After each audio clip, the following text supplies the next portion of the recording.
கர்த்தருடைய பரிசுத்தமுள்ள நாமத்திற்கு ஸ்தோத்திரம். இன்றைய நாளின் கர்த்தருடைய வார்த்தையாக யோவான் எழுதின சுவிசேஷம் 18ஆம் அதிகாரம் 4வது வசனம்.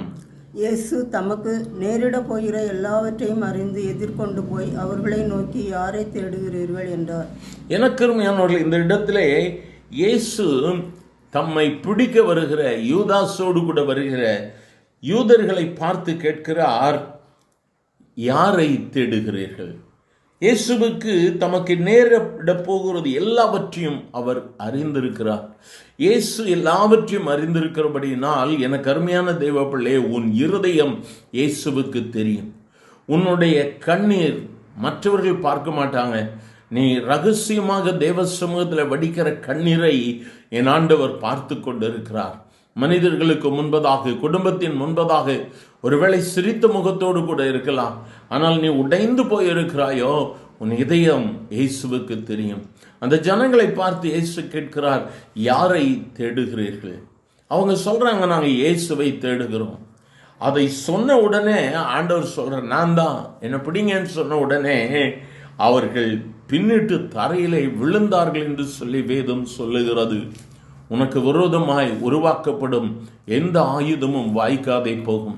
நியாயத்தில் எழும்பும் எந்த நாவையும் நீ குற்றப்படுத்துவாய். இன்று உனக்கு விரோதமாய் ஒரு கூட்டம் எழும்பி இருக்கலாம். ஆனால் இயேசு உன்னோடு கூட இருப்பதை அவர்கள் காணும் பொழுது அவர்கள் பின்னிட்டு விழுவார்கள். நீ செய்ய வேண்டியது என்ன? இயேசு உன்னோடு கூட இருக்கணும். இயேசுவை விட்டு விடாதே. இயேசுவை நீங்க என் கூட இருங்கப்பா. இந்த உலகமே எதிர்த்து வந்தாலும் இயேசு என் கூட இருந்தா போதும். நீ சொல்லிப்பார், இயேசு உன் கூட இருப்பதை அவர்களுடைய கண்கள் காணும் பொழுது அவர்கள் பின்னிட்டு தரையிலே விழுவார்கள். அற்புதமான சாட்சி, அற்புதமான வார்த்தை. கர்த்தர் கைவிடுகிற தெய்வம் அல்ல. தம்மை நோக்கி கூப்பிடுகிற யாவருக்கும் கர்த்தர் சமீபமாயிருக்கிறார். அவரை நோக்கி கூப்பிடுவாயா? எனக்கு அருமையான தேவ பிள்ளையே, நம்ம ஆண்டவரை விட்டு பின்வாங்கிடவே கூடாது. சோர்வுகள், பலவீனங்கள் எல்லாம் வரத்தான் செய்யும். சோதனைகள் வரும், அதை மேற்கொள்ளணும்.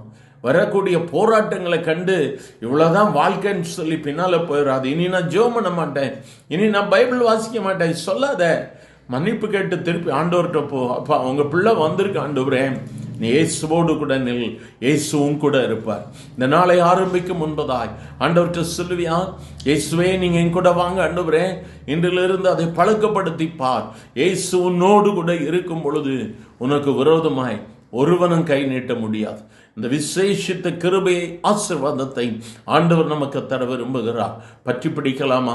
எங்கள் அன்பின் ஆண்டவரை, ஆசீர்வதிக்கப்பட்ட இந்த காலை வேளைக்காக நன்றியப்பா. உம்மை நோக்கி கூப்பிடுகிற ஒவ்வொருவரையும் கண் நோக்கி பார். அன்று எம்மாவோ சீஷர்களோடு கூட நடந்த ஆண்டவராகிய இயேசு இன்று கேட்கிற ஒவ்வொருவரோடு கூட நடங்கப்பா.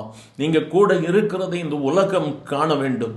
நீர் கூட இருக்கிறதை இந்த உலகம் காணும் பொழுது மட்டுமே கேட்கிற எங்கள் ஒவ்வொருவருக்கும் வெற்றி ஆண்டவரே, கேட்கிற ஒவ்வொருவருக்கும் ஜெயத்தை கொடும்.